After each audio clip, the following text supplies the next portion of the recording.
year 1836, and Her Majesty's ship HMS Beagle hits the docks of England. A young man walks down the planks carrying a wooden crate in his hands. And one of the sailors yells from the ship, "Hey, Mr. Darwin, is it true that they're immortal?" And Charles Darwin looks into the crate. He pats Tortoise there. And then he says, "Harriet has a lot to teach us about immortality and never getting old." And I don't know if you heard about her. That's where the story starts in a new way. Because humans, since the dawn of evolution, been looking for immortality and never getting old. And that's basically what every religion is about. But this time, it wasn't religion, it was science, which decided to take a peek at immortality and never getting old. Unfortunately, 2 months later, Harriet passed away. And Darwin just took her shell and it was hidden in his belongings for almost 200 years. But as it happened, that Harriet had a younger sister, and we don't know her name, we can call her Jeanette. And she actually took the place of Harriet. And after some adventures and misadventures, she was brought by a different sailor, ended up in Australia in a zoo, where she lived to almost nowadays. Because what she actually possessed, those rumors were almost true. She possessed the skill of never getting old. And that's what scientists call negligible senescence. And if you try to explain it in simple terms, if let's say at 20 years you would want to go and buy life insurance, it will be very cheap because you're young and healthy. You go and try to buy life insurance when you're 40, and suddenly it's much more expensive. You go and try to buy life insurance when you're 80, and wow, nobody is going to sell you because your chances of dying go up each year. Harriet, never aging turtle, if she would like to buy life insurance, it would always stay the same. Because her chances of dying never going up, unlike us. But she also died. Not because of the old age, but because of stress.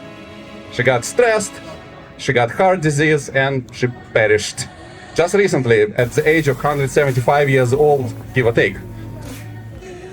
Well, that's kinda nice, but as I said, stress kills. Unless, of course, you are an immortal jellyfish. They are one of the oldest creatures on Earth.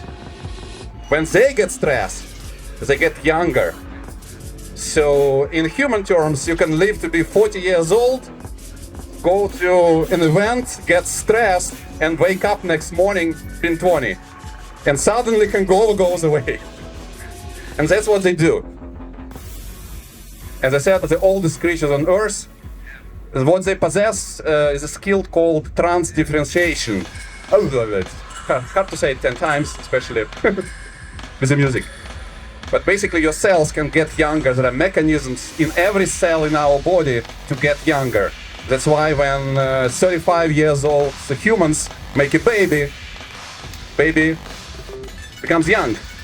But, you know, those immortal jellyfish, they also can get killed if you slice it in 100 ways. And, yeah, that would kill almost anyone.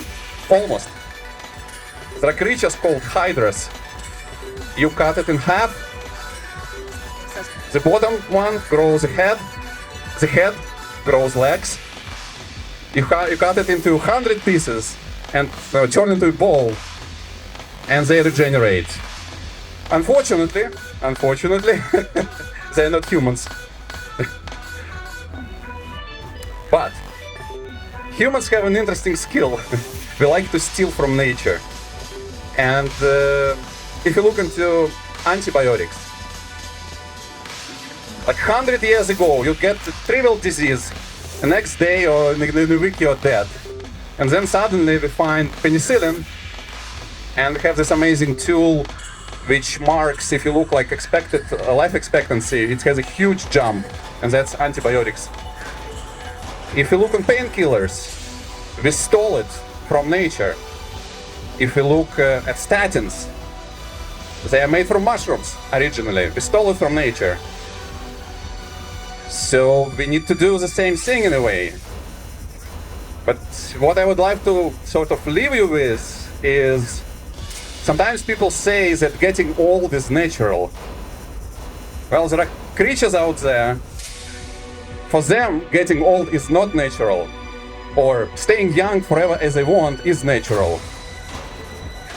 In 100 years, people will look back at us like we look back at the people 100 years ago dying from a stupid infection. Because, well, we do have animals, we just need to get what they do to us. And maybe, just maybe, it's going to happen in our lifespan. There is always a chance for discovery. And if you want to get there, like you and you, only two things you need to do. One is to support aging biology and research, and two, take care of yourself.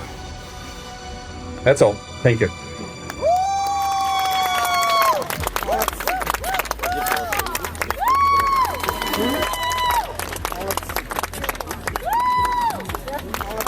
That was awesome. Thank you so much, Alex.